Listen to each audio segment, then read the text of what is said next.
Today is the day you have made. I will rejoice and be glad in it. Today is the day you have made. I will rejoice and be glad in it. And I won't worry about tomorrow. I'm trusting in what you say.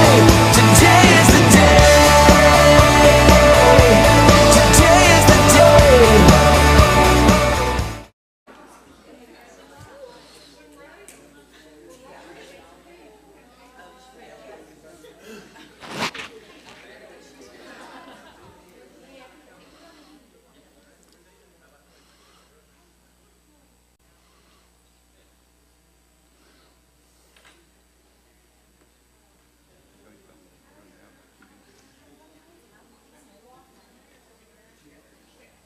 I don't either.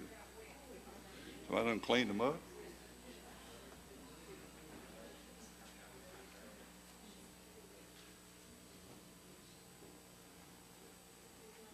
At least I got the name over there. Did you make up that sign? Did you do that? You're a smart man. You're a smart man. How about Dave? Anything on those? Huh?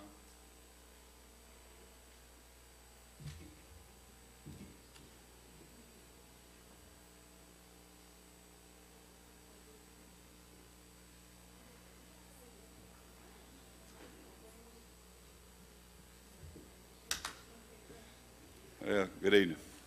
It's good to see you tonight. Trust you've had a good afternoon, and we're here just to worship and just have a good time in the Lord. The hearts are in the house, and we'll be introducing them in just a few moments, and just want you to worship with us. Had a glorious service this morning. That was an awesome baptism service, and we're just so thankful for those young girls and their lives. And a lot of visitors this morning. We met a lot of folks that really had a lot of positive things to say about our church, especially the music.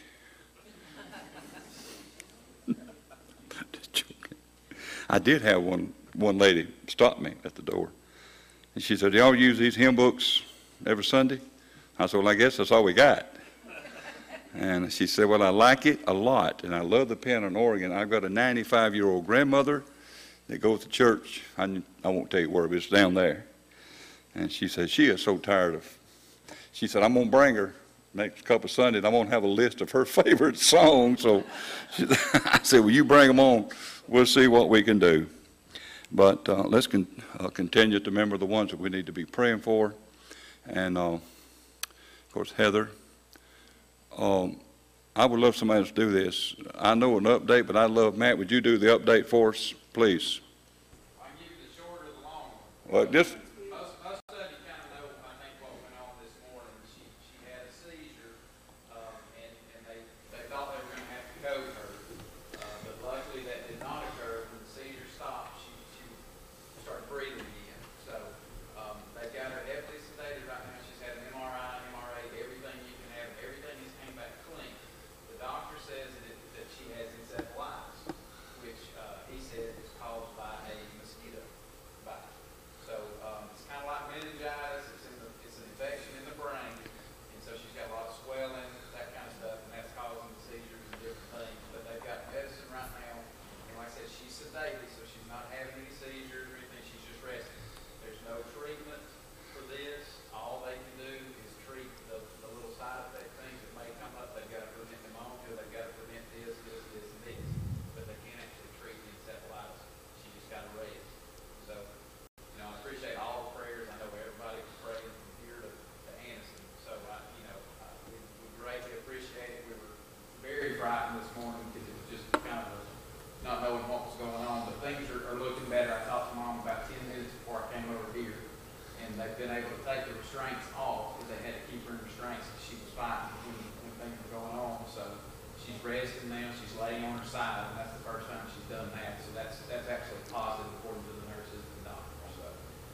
Thank you.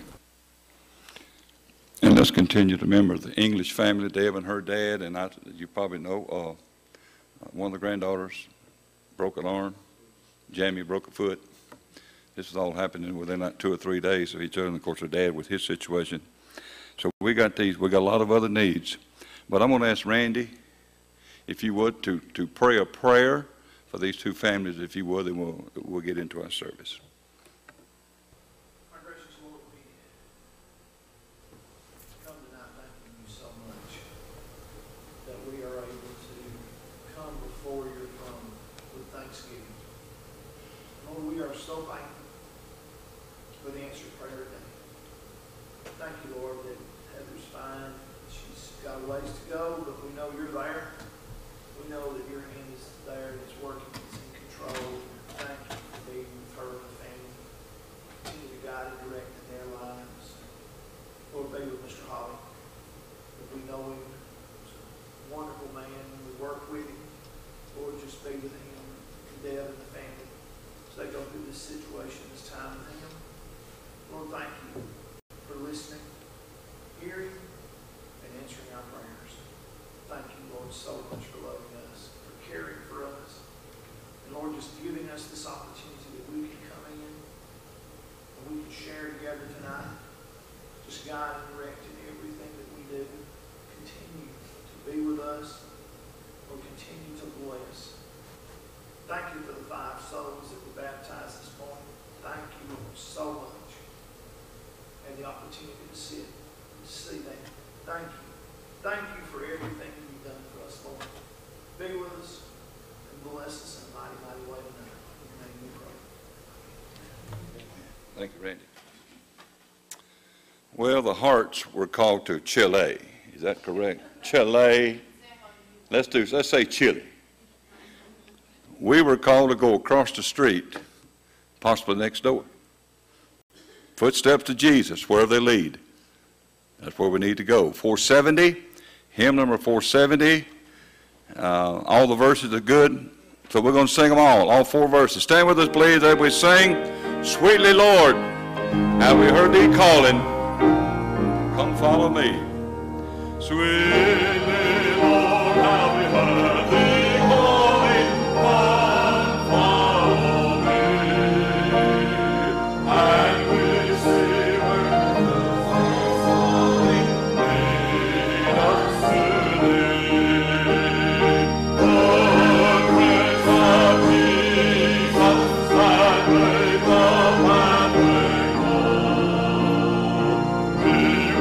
follow the steps of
Talk about feeling foolish. I'm put up here to introduce somebody that you know better than I do. But I was told this is what I was supposed to do, and Peggy would withhold my check if I didn't.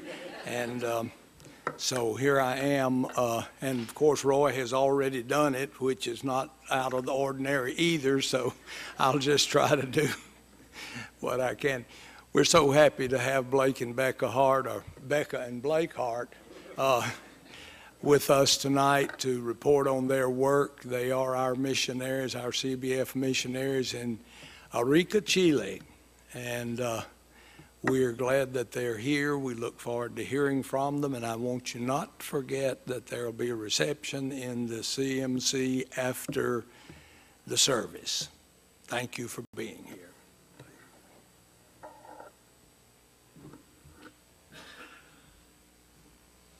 What that means is if you leave early, you don't get any food. So, no. It is so good to be with you all. Again, this is our third time visiting you all. And each time we've got something a little bit different to share. We have been in Chile since last October. And it has been nothing like what we thought it was going to be like. And that's a good thing. The ministries that we thought we were going to be plugging into have kind of shifted and changed. And so we've had to roll with those shifts and those changes. And so we'll share a little bit about the work that we're doing. We're still focusing on the same things we would have been focusing on, but just in a different location. And so we've been really blessed to make good connections, the connections that we've made there. And we've already made some good friends, which is good.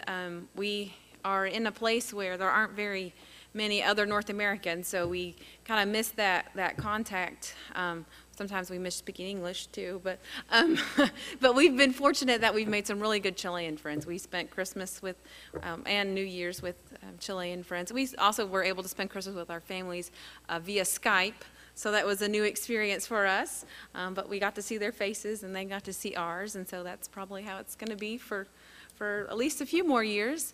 Let's see, what else? I was tasked with talking about culture and language, I think, too, yes? Okay, our Spanish is improving. We took 30 hours of Spanish in February, and I think we both have improved a lot. Blake is preaching in Spanish, teaching in Spanish, and I am communicating. I mean, we're both, I think, doing pretty well. And she doesn't need to be too modest that people have asked her, "Are you Chilean?" And no, I'm no, I'm pale. This is real. This is my blonde hair. So that we've been really pleased with how that's gone. When we first got there, it was a little bit overwhelming because they speak fast and they make up their own words. So we're learning made up words too. We've also learned that if we can't figure out what the word is for something, a lot of times they just use the English word. And so we're kind of going in circles, like, what is the word for the thing that does this thing and that? And they're like, well, it's this. And we're like, well, that's English. Okay. So we've started to at least start with English. If we don't know what something is called, we start with English. And they're like, yeah, that's what we call it too. And so that has been interesting for us. To bully. To bully is hacer bullying. They just say bullying, kind of weird. There are other, I can't think of anything right now, but there are other words that, yeah, they have made up words that they've kind of taken our words and changed how they're pronounced. If they want to ask you if you have understood something, then they will ask you, they'll say cachai or cachaste. And that is, did you catch that? Like, they use the word for catch, but they conjugate it like it's a Spanish verb, and then they mess up the ending. AI is not an ending in Spanish. And so people asked us, cachai, when we first got there, we were like, yeah, exactly. Salud, I don't know what you're saying. So now if we want them to know that, yeah, we do speak Chilean, then we'll say, yeah, caché. And they're like, oh, okay, you speak Chilean. Okay, good. So that's been a fun I think it's fun just to learn new words and kind of that kind of thing. I think we would probably confuse someone else from another country if we were to speak to him in the Spanish that we speak now, but that's okay. Culture, we're constantly learning and relearning the concept of flexibility, the lack of the concept of scheduling. Our first morning there, we arrived in Arica on a Friday night at about 8 o'clock. And the churches in the region had a reception for us, and we met about 1 billion people, and we were both so tired. But we got up early the next morning because we were anxious to see the city, to explore, because it was our first morning on our own. So it's Saturday morning, and I think we leave the hotel around 8 or 8:30, and we were walking around the center of town. There is nobody, and I mean not a soul out. And so we were going to look for breakfast, but the only place open for breakfast serves hot dogs for breakfast, and we don't eat hot dogs for breakfast. We still don't eat hot dogs for breakfast. That's been something that we've not really been able to acquire. I mean, we love hot dogs, but not for breakfast. And so we kind of went back to our hotel discouraged until we learned that the city does not open on a weekday until about 10. So on a Saturday, you're lucky if you can find something at 12 that's open. So that was definitely a new experience for us. So businesses during the week open around 10 o'clock, and then they're open until 1 or 2. And then they have lunch break. You will love this. Lunch break is from about 2 until 5 because they eat such a big lunch that they have to take a nap afterwards. So I like naps. I like naps a lot. So that's come in pretty handy. So we kind of get a late start to the day and then have a huge lunch and then kind of hang out more. And then the night is packed. We go from, I guess, probably from about 5 until sometimes 2 in the morning. People will knock on our door at midnight. That's just, those are normal visiting hours for them. And we've learned not to call anybody before 10 a.m. Because they will probably not be out of bed unless they work somewhere that has them out of bed that early, but really not that many places. Let's see. We do have a Walmart. It's called Eperliter, and Walmart owns 51% of the stock, and so they stock some great value products. And so that's kind of our first stop whenever we go there. Is they have a display in the middle, and it's just all great value products, and it changes, and so that's kind of our. What do they have today? Blake got some like chili diced tomatoes and made chili for Super Bowl Sunday so that we could feel normal on Super Bowl Sunday. Canned cranberry sauce for Thanksgiving, or was it? I don't think we had it at Thanksgiving. No, I think we had it in like February. It was odd because it was after the season when we would be eating canned cranberry sauce, and the can was made upside down, and so they just shipped it to South America. Yeah. Yep. So we do fun, interesting things like that. So we're blessed. We're blessed to have a Walmart. We've got grocery stores just like you have here, not the same, obviously not the same chain, but the Walmart's super Walmart, so we can do all of our shopping in the same place. One thing that we've been we should not have been surprised by it, but it's still kind of, is that there's nothing made of wood. We live in a desert, so it would make sense that since there are no trees, there are no wood things, and so looking for items that are made of wood, like furniture, is kind of that doesn't exist. It's more like a hard plastic that is made to look like wood. Real high quality stuff, let me tell you. The further south you go, you get into woodworking, but where there are no trees, there is no wood, which makes sense.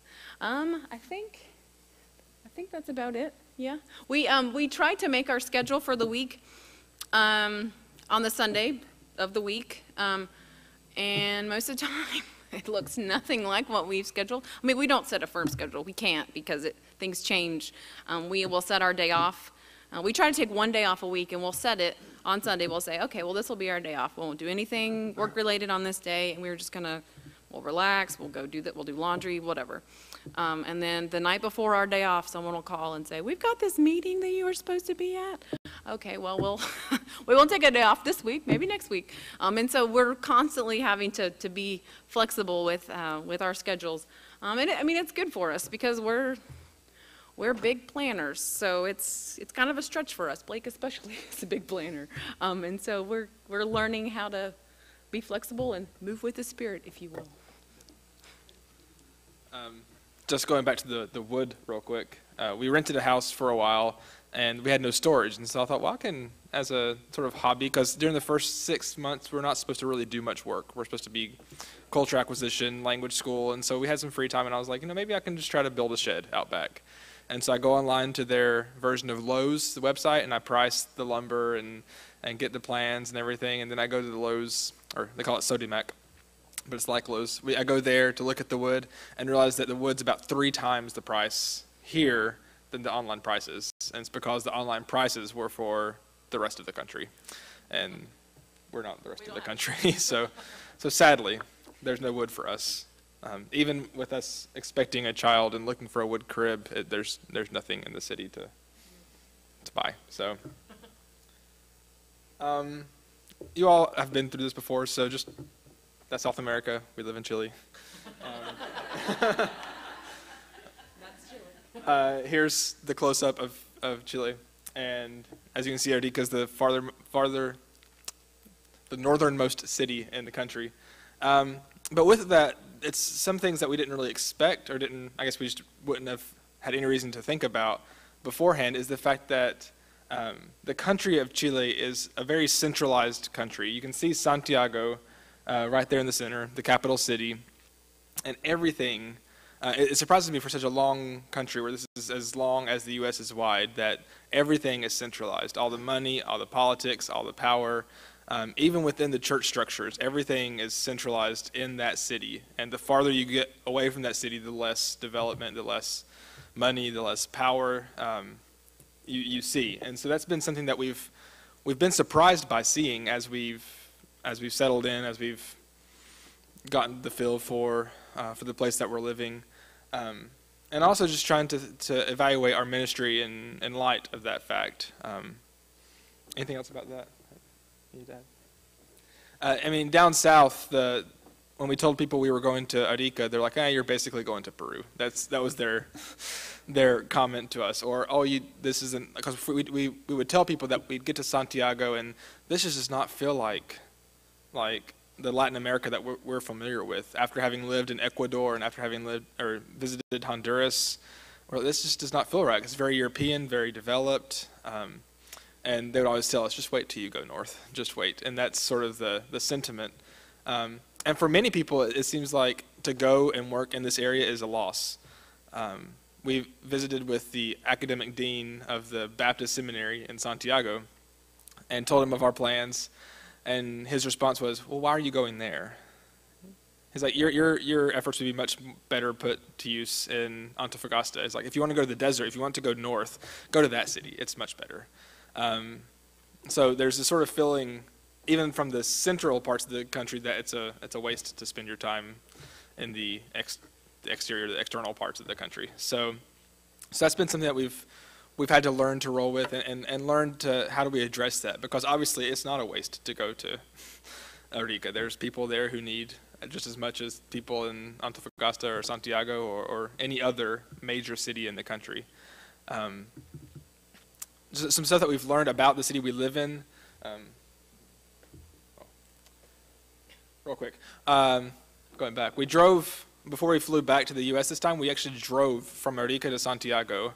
A distance of, if you know where Charlotte is, North Carolina, from Charlotte to Dallas, Texas, is the distance. 36 hours of driving, and most of it looked like that.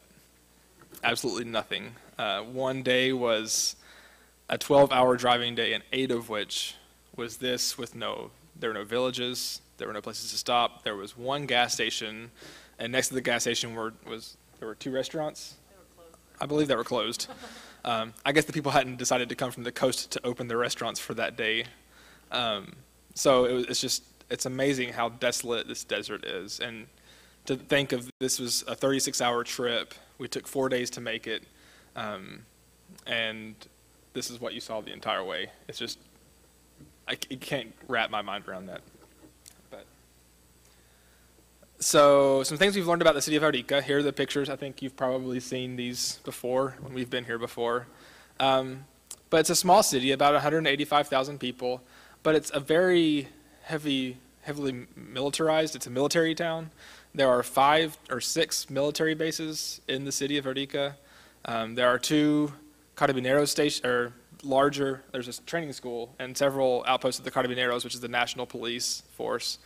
And then there's also a presence of the PDI, which is like the FBI. And it's because it's a border area. It's because we're 20 minutes from Peru and 4 hours from Bolivia. And there's all this tension. We don't feel it so much, but diplomatically there's a lot of tension between these 3 countries.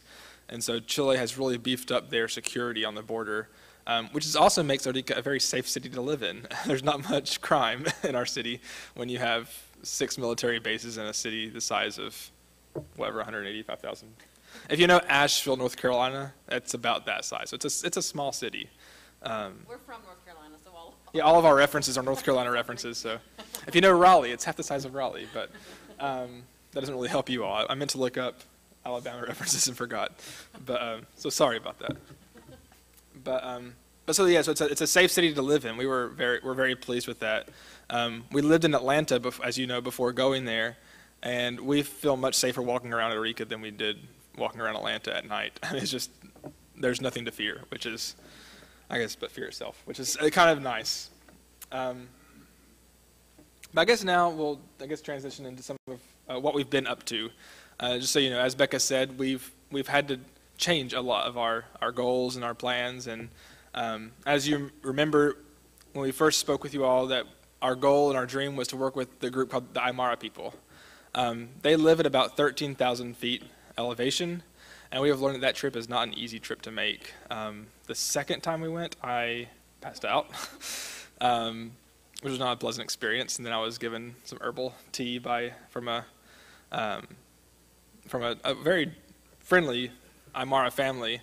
But I remember sitting there drinking my herbal tea and looking at her showing the skin of her dead puma that I was questioning my life choices a little bit. But due to that and some other circumstances, we've decided that our energy for now, it feels like the doors were closing to that work, and that it would be just a hard process trying to force ourselves into some place that maybe we shouldn't be for this time. And at the same time, while it seemed like things were just hitting against the rocks trying to get into these high elevations, just ministries were just falling in our lap in the city. And so we've decided to focus ourselves there, where the doors seem to be flowing wide open. And maybe someday we can do that ministry in the interior, or maybe through the ministries that we have developing in the city, we can hopefully train people who are better equipped. Many Chileans can make that trip and not blink, and we're fumbling around and crawling on the floor and trying to keep our feet elevated. But so a lot of my work has been developing in leadership development, discipleship, church planting, which is sort of the same things that we talked about beforehand. Here's a map of the entire region of Arica and Parinacota. So you can see it's a large area, but all of the Baptist churches are in the city of Arica that you can see there on the left-hand side of the map. And so there's no other Baptist churches. And clearly it's a desert area. There's not a whole lot of people outside of the city, but there are villages. There are, you can see Putre, we visited there, and it's a nice-sized village. And there are other small villages here and there, but there's no real Christian work in these regions. And we've sort of come to the conviction that the culture gap for us from where we are here in the United States to Arica is a large jump. But for us to go from where we are in the United States to go to where these people are in these small villages is threefold, fourfold the cultural gap. And so sort of we've come down with a conviction that it's better that we find people there who don't have that cultural gap, who can more easily flow right into this culture, and they're the ones who are more gifted to do this ministry than we are. And so I've been focusing myself on leadership development and training in the city, and hoping that can sort of help us develop some leaders who can then go out and start planting churches in this entire region. I don't know for sure, but I would assume it's probably the least developed church-wise, Baptist church-wise, in the entire country. I would just assume, just because it's so isolated, so separate from everything, I just assume it's the least developed. And so here I am with Pastor Marcelo.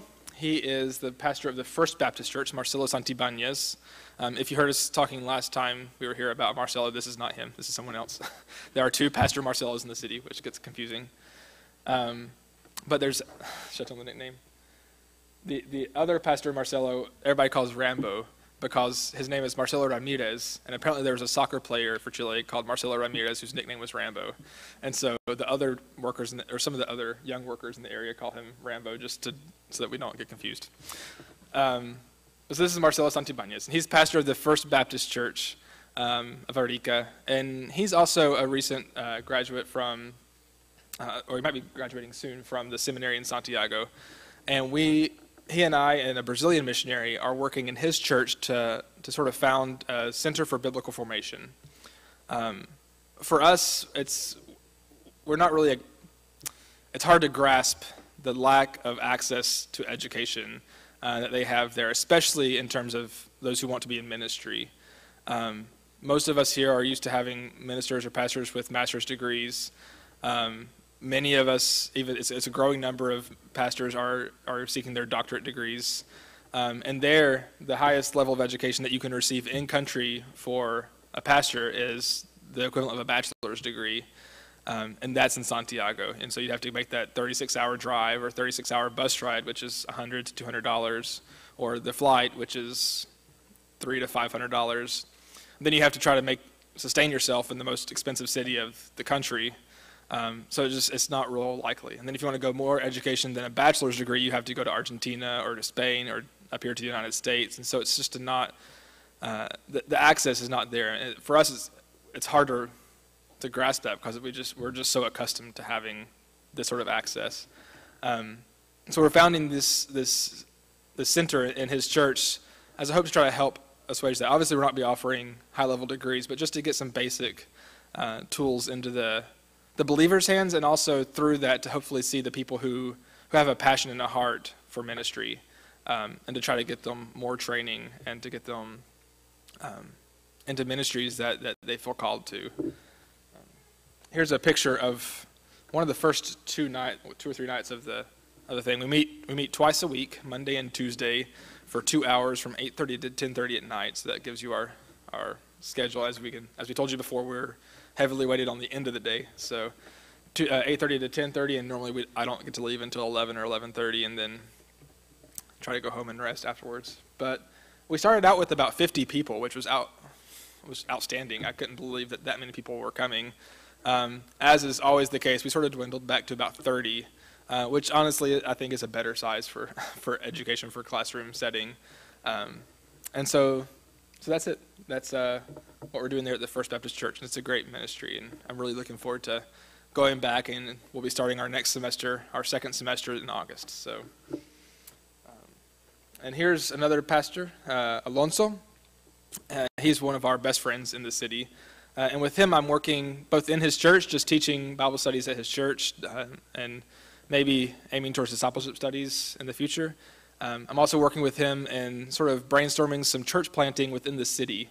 There are 2 areas of the city that have no Baptist churches, and 1 area that has no Christian church, including Catholic whatsoever. And so brainstorming the ideas and thinking of the possibilities of church plants in these areas of the city, and hopefully trying to, whoever feels called, once we start meeting in prayer groups and the discipleship, trying to get those people plugged into the Center for Biblical Formation, and also into the other thing that I'm working with him, which is the satellite campus of the Santiago Seminary, which is in Arica. I think I mentioned that to you when I was here last time, but apparently it was sort of non-functional, non-operational for quite a while, and so we're hoping to kickstart that in August as well. And so that's a big prayer request. I'll be teaching Christian ethics, actually, is what they would like me to teach. So that's my ministry. Anything else? I'm loving it, and it's a great thing, and I'm thankful for your prayers, and because they have gotten us this far, and just it's amazing to see that when the doors close, that these connections, especially these 2 pastors, have really just opened up a world of possibilities that I never had dreamed before getting there. So yeah. We actually live with Alonso right now. When we first got to Arica, one of our big challenges was finding a house to rent. With 5 or 6 military bases, the itinerant population is huge, and so rental property is so hard to find. Or I should say Blake, because I didn't really do it, would go through the paper in the morning and start calling people at about 10, because if you call someone before 10, then you're going to wake them up. And, call, say, yeah, I saw your ad in the paper, we're interested, and they're like, oh, it's already rented, I'm sorry. And it's 10 in the morning, and it's already, but that's how it works. Every rental property that we called then and that we have been calling in the last couple of months has been, oh, I'm sorry, it's already rented. Lately, we've been seeing in the paper military preference, so we don't even try to call those because they want people that are in the military. So we actually miraculously found a house in October, well, no, it wasn't October, November, I guess it was, that we found the house. It was actually the first one we were able to look at. We were like, we're taking it. I just want to live somewhere. And so we paid for that a little bit. Our landlord was not fabulous. And we were about two blocks from the ocean. And in early April, late March, we had a 6.5 earthquake, but they call them tremors. It's not an earthquake until it's 7. And so the locals were saying, well, that was almost an earthquake. Almost an earthquake? I was scared out of my mind. It was 6 in the morning, which is the middle of the night, because nobody wakes up that early. And it sounded like and felt like a semi was barreling towards our house and smashed into it. And it was so nerve-wracking. Blake is so calm, cold, and collected. I just thank God for him. He went around looking for our passports and other documentation in case we had, because with one that strong, there's a risk of tsunami. Whereas I was just like standing there paralyzed in fear, just yelling things, and he's like, no, we're okay, it's okay, we got this. We ended up not having to evacuate, although many of our neighbors did, in their cars, which is the absolute worst thing to do. If there's a risk of tsunami, we're all supposed to run 15 minutes on foot to higher ground so that people in their cars aren't bottlenecked and aren't trapped, because you've got 15 minutes of lead time. And so that's kind of cutting it close. If you've got 15 minutes of lead time before the big wave gets there and you've got to run 15 minutes, there's no time for thinking. So after that, I started to have nightmares of big waves and phantom earthquakes, if you will. Is it, okay, no, it's not. Oh, is it? Okay, no, it's not. And we have them all the time during the daytime, and it's fine during the daytime. I'm completely okay if our house shakes in the middle of the day. But in the middle of the night, I am not okay with that. And in April, we had just found out we were expecting, and I got to thinking, like, who's going to grab the baby and run? I mean, those kind of things. So if we have to run from a tsunami, how are we going to get the dog, the baby, our documents, all that kind of thing? And so for peace of mind, we opted to leave our house, and we live with Alonso, who lives about a football field from the safe zone. So we can get to the safe zone in, 30 seconds well, I probably can't run a football field in 30 seconds, but you get what I'm saying. It would not take very long to get to the safe line. So we're living with him until we can find another place to live. So that's a big prayer request, because it's not easy. We've looked at a few things. Some have been not really okay, and some have been like really nice, which is also not okay. So we're looking for something somewhere in the middle. But we're very blessed to get to live with Alonso in the parsonage for the Third Baptist Church, rent-free, which is helping our budget, I'm sure. So there's just a side about earthquakes and all of that. Our dog was even terrified, and she's actually Chilean, so I knew I was allowed to be scared. My work, when we were here the last couple of times, I talked to you about a children's ministry up in the interior, up in the high altitudes, working with a boarding school there. That's still maybe something that will happen in the future, but in the meantime, I've been really blessed to connect with ministry in the city. We befriended a gypsy family who had their tent in our neighborhood, and we found out that their son had been taken by the government. He was, I think, 3 months old. Someone had denounced them for living in a tent. And so the son was taken while their living situation was evaluated, and they were evaluated to see if they were good parents, and then their son was returned to them. But it was through my conversations with her and praying with her and crying with her, obviously, that I learned about the children's home, if you will, in Arica. And I say children's home, but it is not really a home. It's really just a holding center for children that have been removed from their families, and for abuse, physical abuse, sexual abuse, drugs, alcohol. If we only have one parent and that parent goes to jail, that's where that's where children are sent. And so it's kind of a holding center while mom and dad, or mom or dad, kind of figure out what they're doing with their lives, if they're going to get them together or if they're not. And if they're not going to get them together, then adoption is an option. So it's supposedly temporary, but there's one little boy who's, he's 7, and he's been there since he was just a couple weeks old. So his situation has not changed at all. This home here in particular, the one that I work with, is supposed to be for children 4 and under. And then there's a boys' home and a girls' home for 4 to 18. But as you can imagine, putting a 4-year-old and a 17-year-old who's lived most of his life on the streets, and a home with a 4-year-old who is maybe at one point had a loving family, is not a great situation. So the ladies in the home, the director at the home, they do what they can to keep the kids in the home as long as they can. And so there are children there that are, when I first started volunteering, they said, oh, the kids are all under 4, and then I'd ask kids how old they were. They're like 6, 8, 9. So it's mostly under 4, but there are some older children there. When I left, the youngest child there was just a few weeks old. So kids get there pretty early on. Let's see, this is the outside building. It is government run, and so I'm a little limited in what I'm able to do, but that's not stopping me. It's funny, part of Blake's ministry is pastors ask him to speak in church, to preach. And so whenever he's asked to preach, I ask him can I just have a 5-minute slot so I can talk about the children? And he says, oh yeah, that's fine, we can work that in. And so I talk about the children, and it's amazing how many people do not know that this center or the other 2 homes exist. They can live, one of the ladies lives, she can walk there in like 5 minutes, and she did not know that this place existed.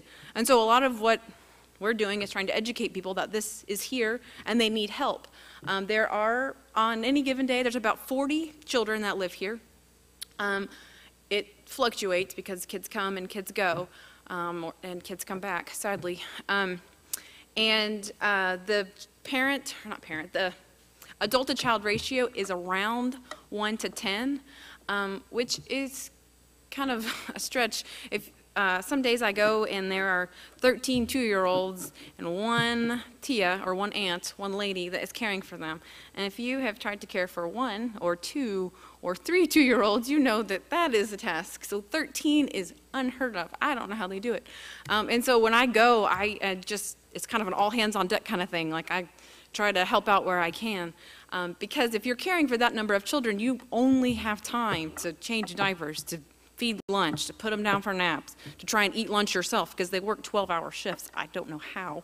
And it's just, the day is so full that there is really, like with the boarding school, like what I talked about the last couple times we were here, there is no time for love.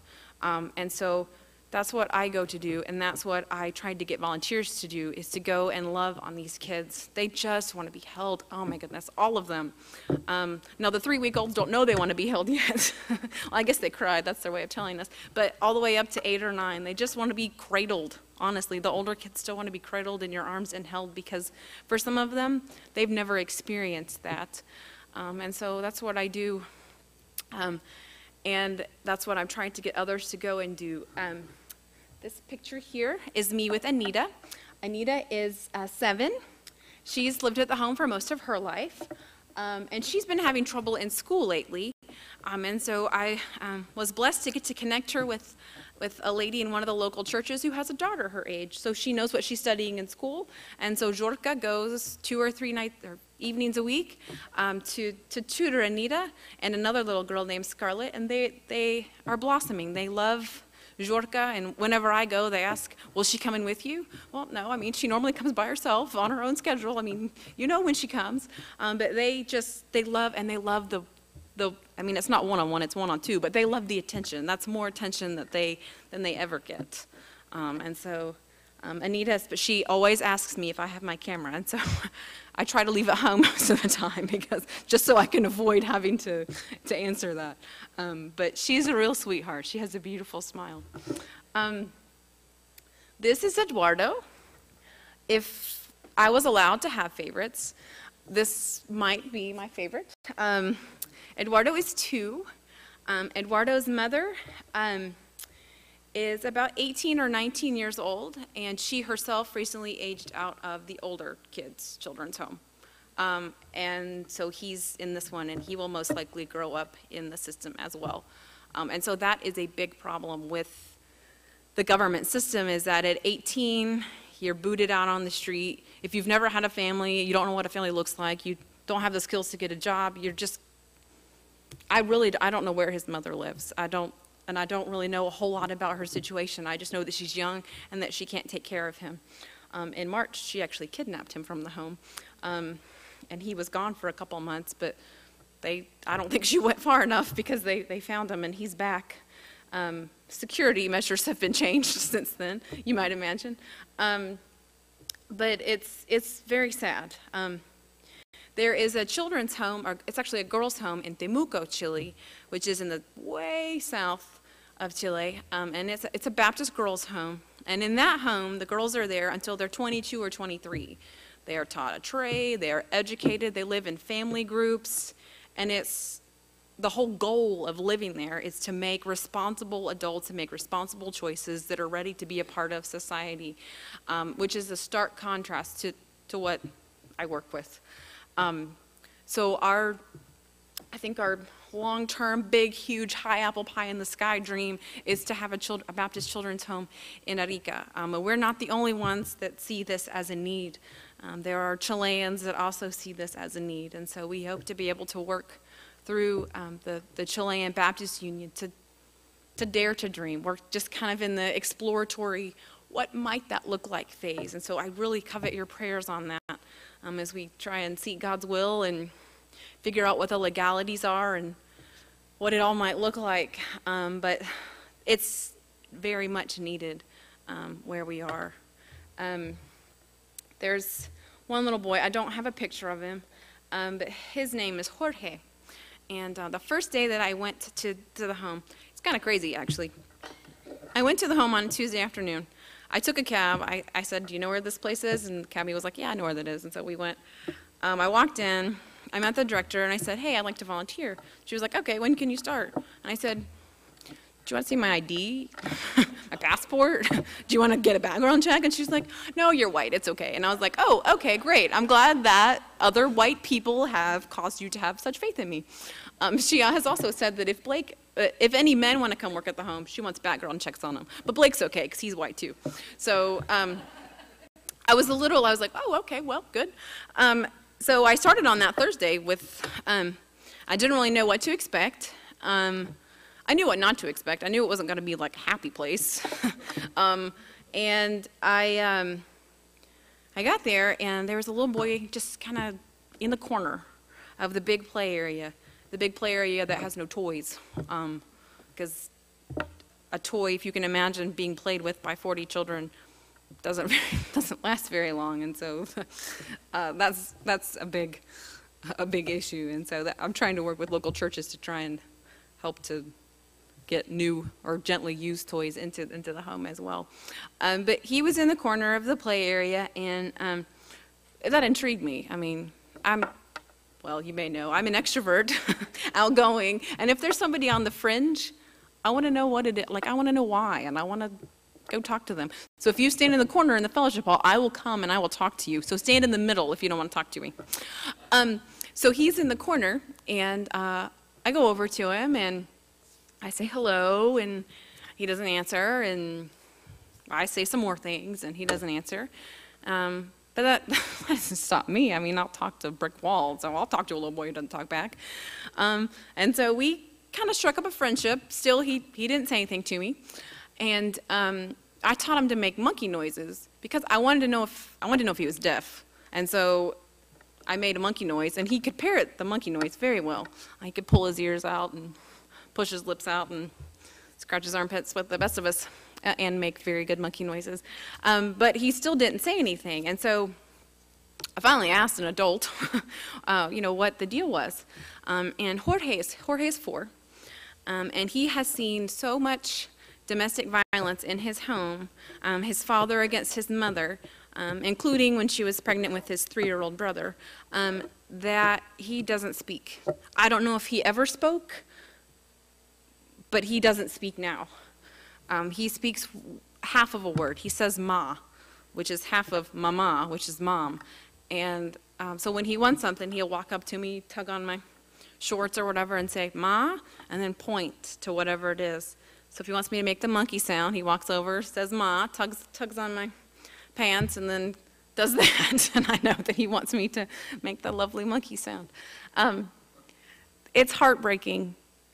A child that has nowhere. I have a nephew that just turned 5, and he does not shut up ever. And I can't imagine having seen what this child has seen and not being able to express myself. He can't go to preschool because the preschool doesn't want him there because he's violent towards the other children. He hits, he bites, he kicks because that's what he's seen. And so I don't know, it's just heartbreaking. But he likes me, and so I play with him, and I hold him, and I love on him. I love Jorge so much. Every afternoon, 5 days a week, parents can come visit their children. And so every afternoon, even if somebody has abused their child, they have the right to come and visit their child. There's a 2-hour block from 4 to 6. And 6 o'clock is a nightmare because you have to pull the kids off of their families. Some of them don't really care. Eduardo doesn't really have a real mother-child connection with his mom because he's always been in the home. And so she comes, he's happy, she leaves, he's still happy, it doesn't matter. But Jorge, the one that doesn't speak, he just loses it. Every day he loses it. And so when I'm there, I hold him and I comfort him while he cries. And while I cry, thankfully he can't see me do that, but it's heartbreaking. But it's so rewarding just to go in and see that big smile that creeps on Jorge's face when I get there. And we have it works. Our relationship. It's kind of strange, I guess, but it works.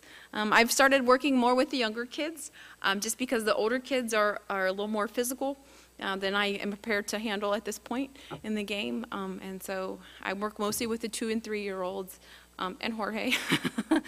And it's a real joy, a real blessing. And I am seeing changes in the children, and I'm seeing changes in the churches as well as they start to think about these children that are here. And so I really look forward to how this is going to develop. It's new. I started going to the home in February, and so I've just kind of been, for a few months, I was in learner phase, just trying to absorb all that I could, and so now I'm in the recruit phase, action. It's my favorite part. And so I'm trying to get other people in the city to recognize that this is an area that needs attention, that these children are the future, and if we don't do something with them now, then it's just going to, like with Eduardo and his mom, the cycle is just going to keep repeating. And so that's what I've been doing. It's been crazy, an adventure. I'm sure it's going to get crazier, and I'm sure that there's more adventure to come. But I look forward to sharing it with Blake. Some days I come home from the home and he says, "How was your day?" And I say, "Not ready to talk about it yet." And then he'll wait an hour and he'll say, "How about now?" And I'll say, "Still not ready to talk about it." So give me a couple more hours. And then And then I'm ready to talk. I'm ready to unload, if you will, so that I can go back. Not the, I try to take a day between visits because it's so taxing, especially now. Being with child, it's very taxing to try and emotionally to try and see what I see and hear what I hear about these children and their lives, and be unaffected by it. That's not who I am. So that's what we're doing. Does anyone have any questions about what Blake's doing with theological education, or what I'm trying to do with the children, or about our living situation, or anything like that? We are going to have the baby in Chile. He'll have dual citizenship until he's 18, and then he can pick. I think that's an easy choice, but I'm a little partial since I'm a U.S. citizen. So that's actually the most common question that I get, is if we're going to have the baby there. So we're going to do that. I would be terrified regardless of where, so the where is really not important. I noticed that in the leadership Mhm. thing, that there's lots of women. Yes. How does that play out? Do you want to talk about it? Churches? Yeah. We've heard that the opinion of the church is sort of split 50-50 on women in leadership, but it seems like generally that they accept it where we are. I mean, I don't really know. Yeah, and I mean, and I think the classes at the Institute are 50-50. And honestly, with the seminary satellite campus that we're restarting in well, it's not the fall. I guess was our spring? I don't know. Winter, whatever. I don't know. Season. Anyway, in August, it's actually geared towards women. We have purposefully made the schedule in the morning so that after moms have dropped their kids off at school, there's a couple hours of downtime, if you will.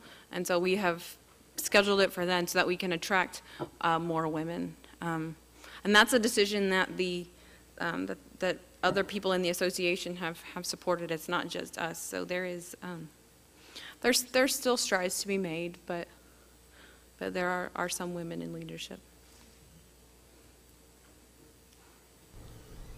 Yes. In your home that you did, Mm-hmm. and with what you're doing along with the other people inviting us, do you see anything in that, maybe a betterment or an improvement or involvement with the local people in the home?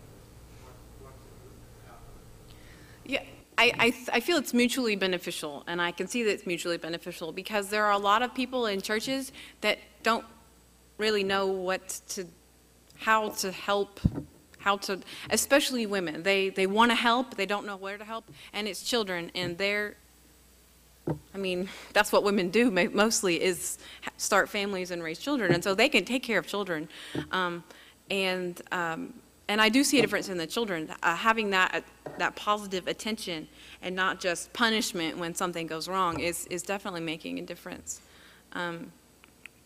In one of the last churches that we visited and then I spoke at, I talked to a lady who wanted to volunteer, and I took her to the home and showed her around, and she shared with me that she had recently found out that she and her husband could not have children, but that she'd been looking for something to do with all the love that she has to give to a child that she'd like to have.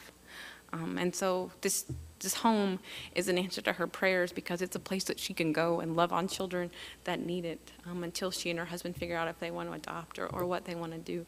And so I do see that it's beneficial for everybody involved, yeah.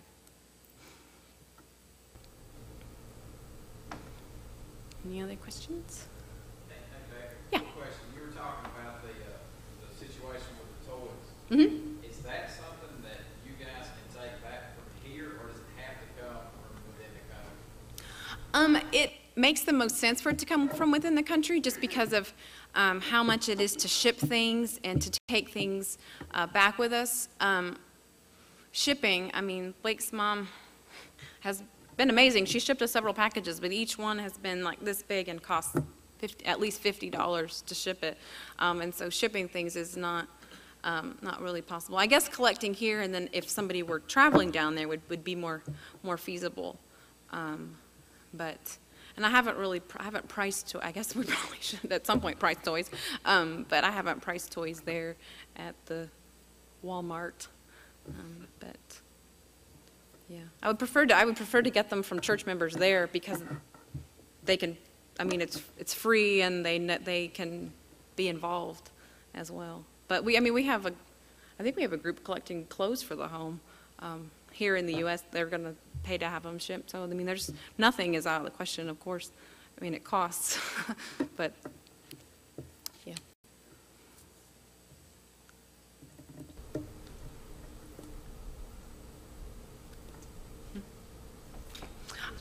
We have new prayer cards. If you have the old ones, that's fine. We've just lost weight since then, so we wanted to put new pictures on it. If you didn't get a prayer card the last couple of times we were here, we have our prayer card. We have a stack of them with us. If you could slap us on your fridge and pray for us whenever you see us, when you're getting the milk out for breakfast or whatever. We also have financial commitment cards if you're interested in becoming a financial partner. We're self-funded, and so this kind of part of the routine, I guess, if you will, is to remind you all that we are self-funded. Right now we have 6 months in the bank, so we've got 6 more months that we know for sure that we can work, and so we're always in the process of trying to boost our numbers and that kind of thing. We have a blog, we have a prayer email. If you don't get the prayer email, Blake has a notebook that will get your email address. We just need your email address and we can add you to that list. We send those out once a month. I know June did not go out and we're very sorry, but July did, and August will. We've just been trying to, we're working on our permanent visa, and we were trying to move, and I was a little sick, and so that just kind of got dropped. But we do try to be faithful about our prayer emails because we know that we have people praying for us, and we like to give you specific things to be praying for. So we've got both of these. If you'd like to come talk to us and get one, we don't push the financial ones on people. So if you want to talk to us and you have a question about the ministry, we're not going to shove a financial card in your face. We're not that kind of people.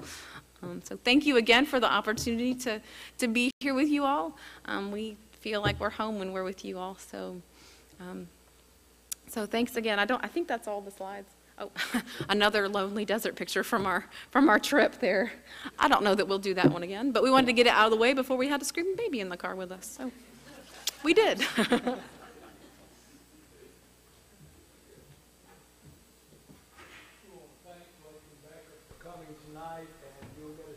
Talk with them at the reception here if you have other questions. I know you'll look forward to that. So we'll have a prayer which will bless food you won't eat, and we'll go into the CMC and meet with them. Lord, we're thankful for these two people who have moved our hearts tonight with the work they're doing in your name. We pray that you'll continue to bless them, supply their needs. Help us always to be in prayer for them. Bless now our time of fellowship together. In Jesus' name, amen.